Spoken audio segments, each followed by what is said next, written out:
తెలంగాణలో అత్యధికంగా భక్తులు వచ్చే టెంపుల్ వేములవాడేనని మంత్రి పొన్నం ప్రభాకర్ అన్నారు. ఇక వేములవాడ రాజన్న ఆలయాన్ని మంత్రి పొన్నం సందర్శించారు. మంత్రికి వేములవాడ ఎమ్మెల్యే ప్రభుత్వ విప్ ఆది శ్రీనివాస్ అర్చకులు పూర్ణ కుంభంతో స్వాగతం పలికారు. అనంతరం రాజన్నకు మంత్రి పొన్నం ప్రత్యేక పూజలు నిర్వహించారు. తాను రాజన్న భక్తుడినని, దక్షిణ కాశీ వేములవాడ అని అన్నారు. వేద పండితుల శృంగేరి పీఠాధిపతుల అనుమతితో త్వరలోనే ఆలయ అభివృద్ధికి పునాదులు వేస్తామన్నారు.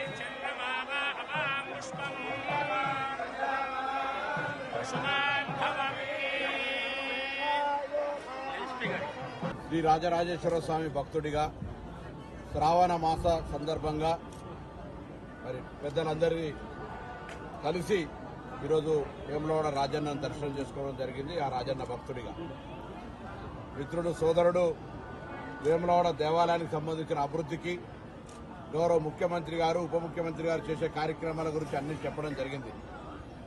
ఇది తెలంగాణ రాష్ట్రంలోనే అత్యధికంగా భక్తులు వచ్చేటువంటి లెక్క ఉన్న టెంపుల్ ఇది. ఈ టెంపుల్ కు సంబంధించి అన్ని రకాలుగా అభివృద్ధి జరగాల్సిన అవసరం ఉంది.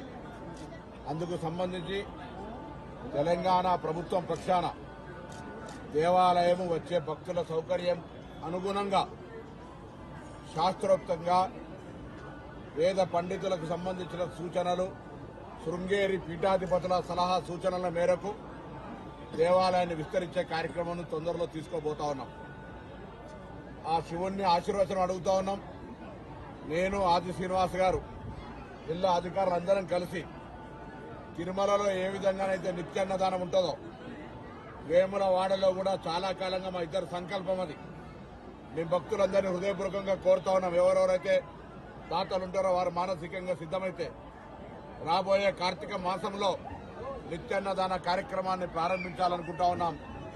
ఉన్న వసతి సౌకర్యాలతో కలిపి రాబోయే కాలంలో శాశ్వతంగా అన్నదాన సత్రాన్ని తిరుమలలో ఏ విధంగా అయితే వెంగమాంబ అన్నదాన సత్రం ఉందో వంటకు సంబంధించిన అత్యాధునికమైనటువంటి సామాగ్రితో సహా అన్ని ఏర్పాట్లు చేసేటువంటి శక్తిని ఆ భగవంతుడు ప్రసాదించాలని తప్పకుండా ఆనాడు ఇప్పటికి కూడా తిరుపతిలో అన్నదాన సత్రాన్ని ప్రారంభించిన ఎన్టీ రామారావు గారిని జ్ఞాపకం ఉంచుకుంటాం.